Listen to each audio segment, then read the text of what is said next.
Another conversation about if the LA Lakers are contenders or pretenders, which in a roundabout way, we just want to know, is LeBron going to get another championship before he retires? I'm tired of being humble. I'm tired of letting people think they got a chance. This is my show. This is my camera. I run it. Oh! What's good, everybody? Welcome to Outside the Playbook. We're going to be talking about if the LA Lakers are contenders or pretenders. And like I said, is LeBron going to get another ring? Like, what are the Lakers doing to make this thing happen? So when we look at their season, 40-25, 12th in points per game, 14th in opponent points per game, 8th in offensive rating, 21st in defensive rating, and that's because they got better. They 1-1 versus Denver Nuggets, 0-1 versus Houston, 3-0 versus Minnesota. They got another dub just the other night. 0-2 versus OKC. They 27-16 versus the Western Conference. And from what I've been seeing is that there's not a single person taking this team serious. Anytime you have LeBron, Luka, and Austin Reeves, I think you shouldn't be taken lightly, especially going into the postseason, and you have two of the most prolific playoff performers in NBA history. So I'm about to pull up this video that I came across by Synthetic Sports, and they ran over, a lot of great points. Some things I agree with, some things I disagree with. And at the end of this video, I'm going to highlight 3 things that need to happen for the Lakers to contend out west. Let's get to the video. Into the year, I liked the 8 move. I liked some of the moves around the peripherals, but so far this year, it's just kind of uninspiring from them. Like, Luka is putting up incredible numbers, yes, but his shooting splits aren't great. He's been in and out of the lineup with injuries. We're seeing some of the same problems that have dogged him throughout his entire career. LeBron is starting to slow down a little bit. He's still great, but he is starting to, Father Time is starting to tap him on the shoulder a little bit. Austin Reeves is kind of the one wild card. If he comes back and he's averaging 26.5 points per game for the rest of the year, maybe I could see them being contenders. Like, I could see them beating. And this is the thing about Austin Reeves is having to find that balance between am I the second option or am I the third option? You kind of see he gets kind of confused when Luka and him are the only ones on the court versus it's all 3 of them. I'll touch on those numbers in just a second. But I think he's the one that's really confused about what his role is. I think LeBron just goes out. He's just playing ball. He's LeBron James. I think somebody like Austin needs a more defined role to be impactful. You see it when it's just him and LeBron or when it's him and Luka. He knows he's definitely the number 2 option. So when he touches the rock, he can just go. He doesn't have to defer. That confusion is there when it's all 3 of them on the basketball court together. Denver in a series if everything goes their way. I could see them maybe beating San Antonio in a series if everything goes their way. Maybe Minnesota. Let's rewind real quick. Maybe I could see them being contenders. Like, I could see them beating, Denver in a series if everything goes their way. I could see them maybe beating San Antonio in a series if everything goes their way. And quite frankly, in my eyes, I think San Antonio should be the favorite coming out of the West. You don't beat the Oklahoma City Thunder the way you were beating them multiple times and not raise some eyebrows and not make a lot of teams feel threatened by your presence. We'll see what they do tonight versus Denver, but I mean, San Antonio's not to be taken lightly. Like I said the other night, we just felt like we were relieved of Pop and Tim Duncan and Kawhi and all them, and now here we go again.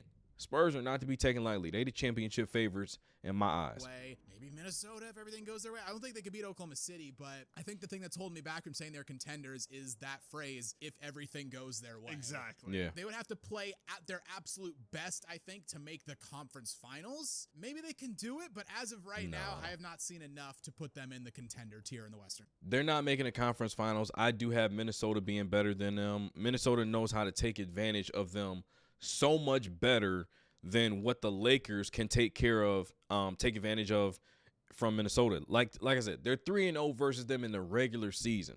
Anthony Edwards is a different human being come the playoffs, and he just finds a way to get it done. I don't see them beating Minnesota. San Antonio is a different animal. Denver's a different animal because of the same problem, and that is DeAndre Ayton. Like I said, we'll talk about that in a minute.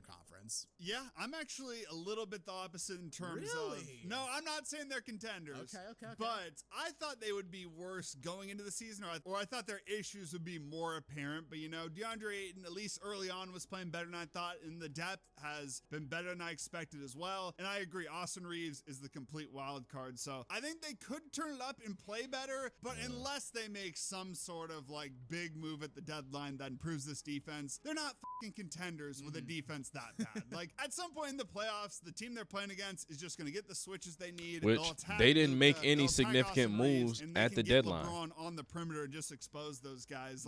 Could they win a series, with that big three just balling out, beating a team like Houston, or maybe they move up the standings and play the Suns, or maybe get some revenge on the Timberwolves? Yes. Yeah. Like I said, I completely agree. If Austin Reeves can turn it up to the way he was playing, because he was shocking me early on. He was, yeah. Early in the season, he was balling out. But the problem nowadays, it's the weak link theory. Exactly. It's hard to hide one bad defender. Yep. Try hiding three. Exactly, yeah. And when we talk about three, we're talking about Luka, LeBron, Reeves. LeBron's not necessarily a bad defender. He's just older. A lot of miles. So he's not able to defend at a high level. So those three, I don't see them beating Houston in the first round. You have a fresh Kevin Durant. You're going to have a fresh Sengun. You're going to have Amin Thompson. That big three and how they fit together. Jabari Smith hasn't been shooting the ball great, but that big three together, I like them better than Lakers' big three based on how they play together. And I talked about the weak link is going to be DeAndre Ayton. Every time you look around, he doesn't hustle, get scrap points. He doesn't get offensive rebounds, defensive, protective. He doesn't do those things that Gobert does for you. We don't have to talk about Nikola Jokic. We don't have to talk about Wemby at all.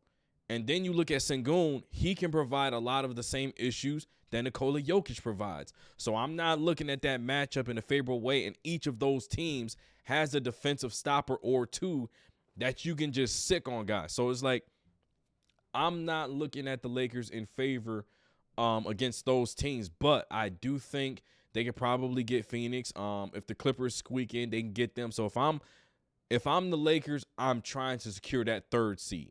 I got to get that third seed to at least have home court advantage versus a favorable matchup. Now, when we look at some of the things that's plaguing this team throughout the course of the season, some of the numbers that we need to really lock in on, let's take a look at that. Now, this is their last 10 games. All right, you lost to Boston, you lost to Orlando, you lost to Phoenix, you get a win versus Golden State, you win versus Sacramento, you win versus the Pelicans, you lose versus the Nuggets, win versus the Pacers, win versus the Knicks, and win versus the Timberwolves. You go 6-4 in your last 10. Your last 11 of your final 11 of 16 games are versus playoff contending teams. You cannot find yourself in a situation where you go on a 3-4 game skid. You will be in the play-in. And right now in the play-in, you're looking at Phoenix and you're looking at the Clippers. Phoenix is playing better than what they have. They were not expected to even be in the play-in. They were expected to be bottom of the West. So were the Clippers. The Clippers started the season 6-21. They're above 500 right now. Kawhi just dropped 40, 45, whatever. That is not a situation you want to find yourselves in, because if you're the LA Lakers, who's going to guard Kawhi? Who's going to stop Kawhi Leonard from doing whatever it is he wants to do? Not a single soul on that team. So that's a problem you don't want to deal with. You don't want to deal with Book.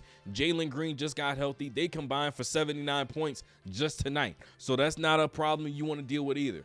You cannot go on a skid. So these are very important games. The reason I bring that up is because when we look at the combination of LeBron, Luka, and Reeves, what does it look like when they're on the basketball court together? And going down the stretch, having all three is going to be vital. 11-6 when all three play.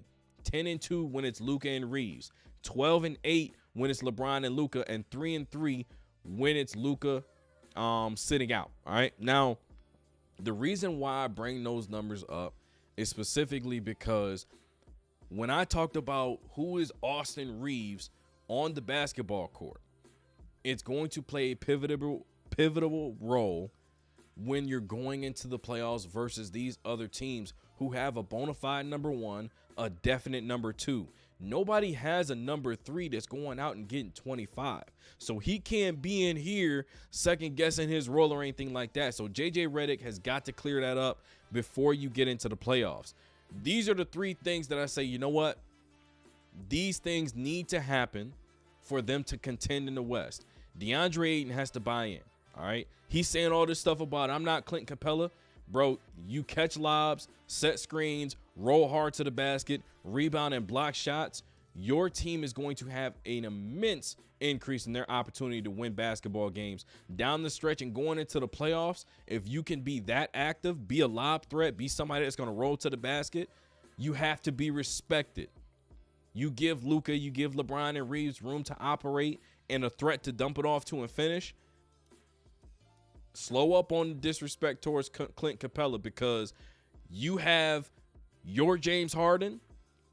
He was the perfect big for James Harden at that time. You can be the same thing for Luka Doncic. Luka must play off the ball more, because guess what? If his usage rate is 35, 38, 39, 40%, he's going to see a lot of screens. He's going to see a lot of isolation situations. If they go man, he's not going to be able to hide in the playoffs. They're going to attack him at will. So 40% of the possessions offensively, and then defensively, you're in every pick and roll. You're in every action. You're going to be drained. You're not going to have any legs come down the stretch. And they talked about his percentages. They only get worse the more tired you get. Number 3, JJ Redick may have to use more zone. And the reason why I say he has to use more zone, you have 3 guys that are technically defensive liabilities who all need to be on the court at the same time to help you win at a high level. You cannot have a situation where you're giving up more defensively than you're getting offensively. So I have numbers that reflects this, okay? They made the change mid-January, okay? They are in the bottom 10, middle of the pack now. 17.6% zone usage now. 0.86 points per possession now. You have to rely on a 2-3 zone. You have to. You have got to rely on the 2-3 zone more often, especially considering the fact that you have somebody that can communicate as well as LeBron James. You have length in Rui Hachimura, Vandy. You have guys like Luka and Austin Reeves that need to be protected. You have length with DeAndre Ayton manning the middle. You can play 2-3 zone and be very impactful in the postseason, but when you have to go against the Denver Nuggets, you might have to make a lot of changes in that particular situation. But those are some of the things that I feel about the LA Lakers. Do I think they're contenders right now? Comparing them to San Antonio, OKC, Denver, even not really. But if they get home court advantage, they can be a threat to get to the next round. That depends on how well Luka, Austin Reeves, and LeBron James are playing together. Give this video a like, subscribe to the channel. That's one more for the good guys.